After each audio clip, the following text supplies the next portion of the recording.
আমি সালাউদ্দিন সাহেব এবং মেহেদি মমিন মেহেদির কাছে যাব। সালাউদ্দিন সাহেব এবং মমিন মেহেদি, আমি একটাই প্রশ্ন করছি, প্রথমে সালাউদ্দিন সাহেবের কাছে উত্তর নেব, তারপর মমিন মেহেদি। সালাউদ্দিন সাহেব, আজ অপারেশন ডেভিল এর উত্তরে বাংলাদেশের স্বরাষ্ট্র উপদেষ্টা বললেন যেটা আমরা শয়তানকে হান্ট করছি, শয়তানদের বিরুদ্ধে। কাদের শয়তান বলছেন? কাদের শয়তান? নিজের দেশের মাটির মানুষকে শয়তান বলে যুদ্ধ ঘোষণা করেছে মোহাম্মদ ইউনূস। বলুন সালাউদ্দিন সাহেব, তারপর আমি মমিন মেহেদির কাছে যাব। সালাউদ্দিন সাহেব। অনেক অনেক ধন্যবাদ কিশোর ভাই। প্রথমেই আমি কর্নেল রাজীব শ্রীবাস্তব সাহেব, বিমল কুমার চন্দ্র সাহেব, মানস ভাই, প্রত্যেকের প্রতি নমস্কার জানিয়ে বলছি যে বাংলাদেশের মানুষকে যারা শয়তান উপাধি দেয় তারা পাকিস্তানের পাপের সন্তান, তারা পাকিস্তানের কৃতদাস।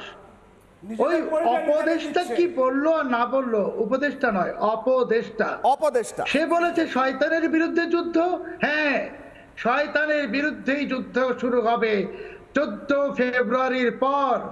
কবি নজরুলের ভাষায় বলবো, এই শিকল পরা ছল মোদের, এই শিকল পরা ছল, এই শিকল পরেই শিকল তোদের করবর বিকল। যারা আজ বড় বড় কথা বলছো মাইকে এসে, বাংলার মানুষকে শয়তান আখ্যা দিচ্ছ, তোমাদের জন্যে ফাঁসির তৈরি হচ্ছে।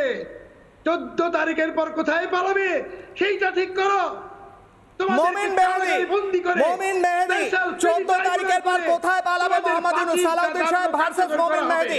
উত্তর দিন মমিন মেহেদি, কেন শয়তান বলছেন বাংলাদেশের বাঙালিকে? কেন শয়তান বলছেন? কেন এই কাজ করছেন? কেন আত্মহত্যা করছেন? কেন দেশটাকে নষ্ট করছেন? বলুন। ধন্যবাদ রিপাবলিকান বাংলাকে এবং যারা দেখছেন তাদের সবাইকে কৃতজ্ঞতা জানাচ্ছি। আমি একটা কথাই বলতে চাই, দেশে অন্যায় অপরাধ এবং যেই হারে আপনার হচ্ছে যে বিভিন্ন ধরনের মব হচ্ছে, সবকিছুকে থামিয়ে দেওয়ার জন্য চেষ্টা চালাচ্ছে বর্তমান সরকার। মানে বর্তমান সরকার মনে করে বিভিন্ন ভুল বলছেন মেহেদি বাবু, ভুল বলছেন। এক সেকেন্ড হোল্ড করুন, আমি উত্তর দিতে দেব। বিভিন্ন মবকে আটকানোর জন্য সরকার চেষ্টা চালাচ্ছে না, এটা ভুল তথ্য। আপনারা শুধুমাত্র যারা ইউনূস বিরোধী তাদের বিরুদ্ধে মোহাম্মদ ইউনূসের সেনাবাহিনী অভিযান চালাচ্ছে। এতদিন বাড়ি ভাঙা হচ্ছিল, যখন মুজিবের বাড়ি ভাঙা হয় সেনা সেখানে ঘুরে বাড়ি চলে যায়, কাউকে আটকায়নি। সেই ভিডিও আছে, আমি দেখাবো, আপনার মুখ বন্ধ হয়ে যাবে। তাই তথ্যগতভাবে সঠিক কথা বলুন। যারা মোহাম্মদ ইউনূস যাদের বাড়ি ভাঙা হয়েছে, আওয়ামী লীগের বাড়ি ভাঙা হলে সেখানে সেনা গিয়ে আটকায় না, কিন্তু যখন পাল্টা যখন মার খায় এই সমন্বয়করা, তখন সেখানে সেনাবাহিনী যায়, আওয়ামী লীগ যায়, আওয়ামী লীগকে বা সেনাবাহিনীর সদস্যরা যারা মোহাম্মদ ইউনূসের বিরুদ্ধে কথা বলে তাদেরকে গ্রেফতার করতে যায়। এটা হচ্ছে সত্যি কথা। এবার বলুন, সালাউদ্দিন সাহেবও থাকবেন, অডিও আপ থাকবে, বলুন। আমার কাছে কেবলই মনে হয়েছে যে সত্যিকার অর্থেই দেশটাকে একটা অন্ধকার গলির দিকে নিয়ে যাওয়ার চেষ্টা চলছে, যে চেষ্টাকে প্রতিহত করার জন্য সরকার সর্বোচ্চ চেষ্টা করলেও বিভিন্ন লেকিংসের কারণে তারা পারছে না। তাদেরও ছোটখাটো বিভিন্ন ধরনের ভুল সিদ্ধান্ত রয়েছে।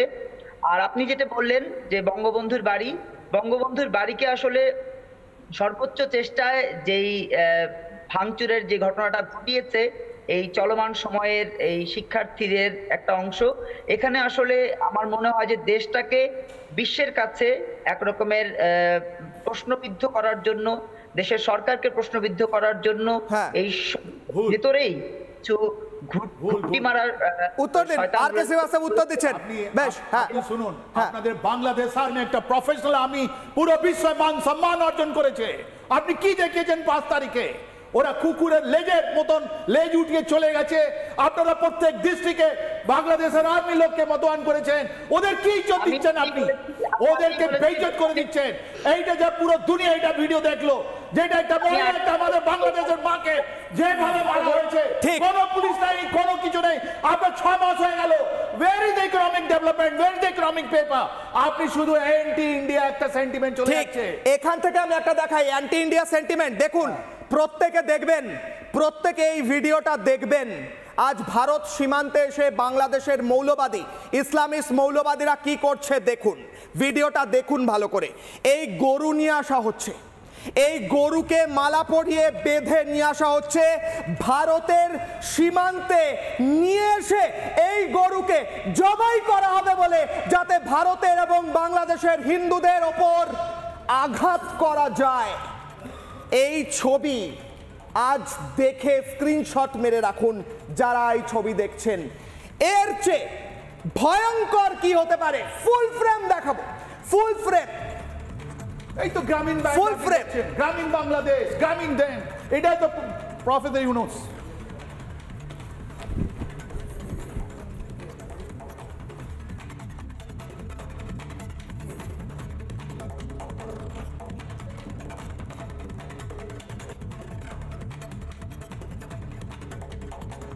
এই দেখুন না কি পড়ে আছে, গ্রামীণ বাংলাদেশ, এই তো প্রফেসর ইউনূসের সংগঠন, এরাই তো করছে এসব, এরাই এসব উস্কানি দিচ্ছে, এরা জেনে বুঝে এটা করছে। হয়তো এটা পাকিস্তানের আইএসআই এসে এদেরকে বলে দিয়েছে কি তুমি এরকম করবে, নাহলে এদের এত ক্ষমতা নেই যে এরকম এসে ওরা করবে এটা। এটা তারা কি বোঝাতে চাচ্ছে এরা? এরপর আমি বাইট শোনাবো যেখানে বলা হয়েছে এর আগে যে বাংলাদেশের হোটেলে যদি গোমাংস রাখা না হয় তাহলে সেই হোটেল বন্ধ করে দেওয়া হবে। দেখুন সেই বাইট, দেখুন। গরু কারো মা নয়, গোশত রাখতে নাই কোনো ভয়। গরুর গোশত রাখতেই হবে, নইলে হোটেল বন্ধ হবে। গরুকে যারা মা মনে করি না আমরা মুসলমান, আমার দেশে সব হোটেলে গরুর গোশত রাখা বাধ্যতামূলক। গরুর গোশত রাখতেই হবে। যে সমস্ত হোটেলে গরুর গোশত থাকবে না সেগুলো হচ্ছে ওই ভারতের দালাল, যারা গরুর গোশতের জন্য মুসলমানদের শহীদ করে, তারা ইসকনের দালাল। বাংলাদেশে একটা ট্রেন্ড শুরু হয়েছে যে গরুর মাংস রান্না না করা, এটা অনেক হোটেলই রাখে না। তো আমি যেই হোটেলে গরুর মাংস রাখে না আমি সেই হোটেলে ভাত খাই না। এত মানে চুলকানি কেন? হ্যাঁ, এটা তো এখনো বাংলাদেশে আছে, ভারতের অঙ্গরাজ্য হয়নি। যদি কোনোদিন হয় সেদিন এটা কইরো, সেদিন আমরা দেখবো নি। ঠিক আছে, তোমাদের সাথে কেমন করে লড়াই করা লাগে আমরা লড়াই করবো নি, ওই দিন আমরা দেখবো। সুতরাং আপনারা যারা যে সকল দোকান বলবে গরুর মাংস নাই বা গরুর মাংস রান্না করে না, কোনো কিছু বলার দরকার নাই, ওই দোকান বয়কট, ওই দোকানে খাওয়া দরকার নাই আমার। আপনি মোহাম্মদ ইউনূস, তারেক রহমান বা অন্যান্যরা আপনি যে মাংস খেতে চান আপনার বিষয়, কিন্তু একজন হিন্দুর হোটেলে তাকে জোর করা গোমাংস রাখার জন্য এটা কোথাকার বর্বরতা, কোথাকার বর্বরতা। আপনার পাপের ঘোড়া এক এক করে আমরা খুলে ধরছি এবং সেখানে এক এক করে উঠে আসছে কিভাবে আপনারা অত্যাচার চালাচ্ছেন। জঙ্গলি জানোয়ারদের মতো একটা পশুকে, অবলা পশুকে টানতে টানতে বর্ডারের কাছে নিয়ে এসে আপনারা জবাই করে ভারতকে দেখানোর চেষ্টা করছেন, অপমান করার চেষ্টা করছেন। আপনাদের লজ্জা হওয়া উচিত। আমি যাব মানসদার কাছে। মানসদা ভার্সেস বাংলাদেশের দুজন গেস্ট থাকবেন। মানসদা, গোমাংস কেউ খাক কেউ না খাক, শুকরের মাংস খেতে পারে, গোমাংস খেতে পারে, মুরগির মাংস খেতে পারে। ভারতের বর্ডারে এরকম করে গরু টানতে টানতে নিয়ে এসে তাকে জবাই করা কিংবা হোটেলে জোর করে রাখতে বলা, এটা কোথাকার নোংরামি, বর্বরতা, জঙ্গলি জানোয়ারদের মতো পাশবিকতা? এটা সম্পূর্ণভাবে আঘাত দেওয়ার জন্য করা হচ্ছে, কারণ কোরআন হাদিসে কোথাও বলা হয়নি যে যে যত বেশি গরুর মাংস খাবে সে তত ভালো মুসলমান। এটা কোরআন হাদিসের কোথাও নেই। বাংলাদেশে যারা বঙ্গবন্ধুকে ভালোবাসেন তাদের উদ্দেশ্যে প্রথমেই বলতে চাই যে আপনারা নিশ্চিত থাকুন, যেরকম বাংলাদেশে একটা মুজিব মিউজিয়াম ছিল সেরকম কলকাতাতে আমাদের একটা মুজিব মিউজিয়াম আছে, সেটা সুরক্ষিত আছে, সুন্দর আছে এবং কোনো জঙ্গির ক্ষমতা নেই সেটাকে ভাঙার। এটা নিয়ে আমরা গর্বিত। দ্বিতীয় ব্যাপার হচ্ছে শয়তান ডেভিল হান্ট বাংলাদেশের মানুষের কাছে নতুন সুযোগ এনে দিয়েছে। বাংলাদেশের মানুষের কাছে অনুরোধ করব এই সুযোগটাকে কাজে লাগান। কেন বলছি শয়তান কাকে বলে সেটা কোরআন হাদিসে কি বলছে। শয়তান কনসেপ্টটা তো কোরআন থেকে এসেছে। সূরা বাকারার 34 নম্বর আয়াত, সূরা আরাফের 12 থেকে 15 নম্বর আয়াত। সেটা হচ্ছে যে শয়তান ইবলিস, সে প্রথমে ফেরেশতা ছিল, তাকে মনে হতো যে তিনি ফেরেশতা, পরবর্তীকালে তার অহংকারের জন্য সে শয়তানে পরিণত হয়। এই ক্যারেক্টারের সঙ্গে 100% মিলে যায় এখনকার ইউনূস, যাকে লোকে মনে করতো ফেরেশতা, কিন্তু তিনি এখন সম্পূর্ণভাবে শয়তানে পরিণত হয়েছে। সুতরাং যারা কোরআন হাদিস ভালোবাসেন, যারা কোরআন হাদিস মানেন, তাদের চোখে এখন এই ইবলিস ওরফে ইউনূস এবং তার যারা অপদেষ্টা তাদেরকে হান্ট করা বাংলাদেশের মানুষের কর্তব্য, এবং আশা করি বাংলাদেশের যারা প্রকৃত ইসলামপন্থী মানুষ তারা সেটা করে দেখাবেন।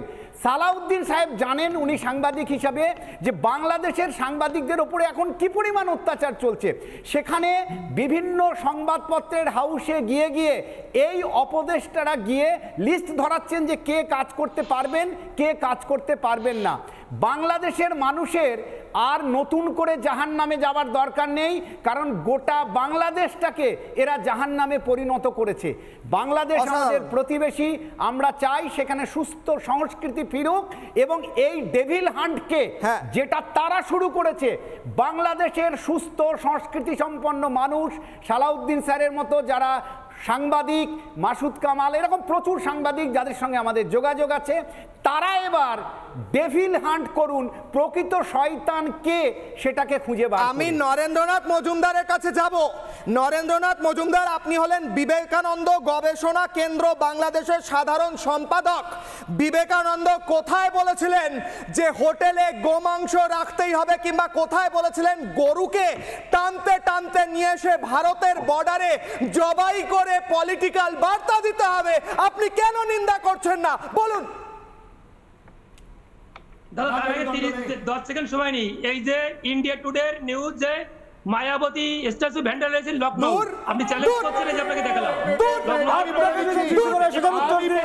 আমি বলে দিচ্ছি আপনাকে, আপনি আমাদের কে ইন্ডিয়া মায়াবতী? আপনি যদি আমাদের শিয়ালদা স্টেশনে আসেন, আমাদের যদি শিয়ালদা স্টেশনে আসেন, ওর সামনে আমরা বঙ্গবন্ধু আর মহাত্মা গান্ধী আমরা স্ট্যাচু লাগিয়েছি। শিয়ালদার সামনে মুজিব রহমান এবং মহাত্মা গান্ধীর বড় বড় করে স্ট্যাচু লাগানো আছে। আপনার দেশে তো ভেঙে দেওয়া মানুষকে আমরা সম্মান দিই। আমার কথা হচ্ছে, বিবেকানন্দ কোথায় বলেছিল যে গরুকে টানতে টানতে নিয়ে এসে জবাই করো? কোথায় বলেছিল বিবেকানন্দ? আপনি কেন নিন্দা করছেন না? নিন্দা করুন। আপনার নামটা ব্যবহার করছেন কেন? নামটা ব্যবহার করছেন বিবেকানন্দ? ডক্টর মোহাম্মদ ইউনূস রাজনৈতিক ব্যক্তি না, কি ডক্টর মোহাম্মদ ইউনূস? গরু টেনে এনে কেন জবাই করা হচ্ছে? আপনারা কি বলতে বলেন? কে বলছে উনি রাজনৈতিক লোক? আপনি পদত্যাগ করুন, আমরা দাবি করছি। আপনি এই নামের সঙ্গে জড়িত হওয়া ঠিক নয়। আপনি আমাদের সব কিছু বরবাদ করে আপনারা আমাদেরকে মানে নরেন্দ্রনাথ মজুমদার আপনাকে পদত্যাগ করতে বলছেন। কর্নেল শ্রীবাস্তব, আপনি বিবেকানন্দের নামে পদত্যাগ করুন। আমাদের স্বামীজির নাম চোখে আনবেন না, ওটা আনবেন না আপনি। আমি সেদিন বলছি ভারতের 64 প্রধানমন্ত্রী নরেন্দ্র মোদী, আর আমার কথা আপনার কোনো সমাধান নাই।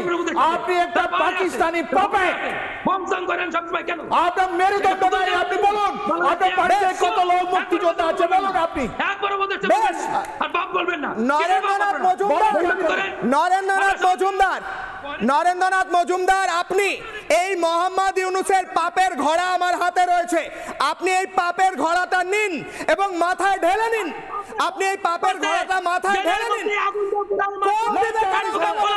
আপনি এই পাপের ঘোড়া আমি তুলে ধরছি, আপনি মাথায় ঢেলে নিন। ঢেলে নিন আপনি। নানা ধরনের কন্টেন্ট দেখার জন্য লাইক করুন, শেয়ার করুন আমাদের ফেসবুক পেজ, সাবস্ক্রাইব করুন আমাদের ইউটিউব চ্যানেল। পাশাপাশি অন্যান্য ব্রেকিং নিউজের জন্য অবশ্যই চোখ রাখুন রিপাবলিক বাংলায়।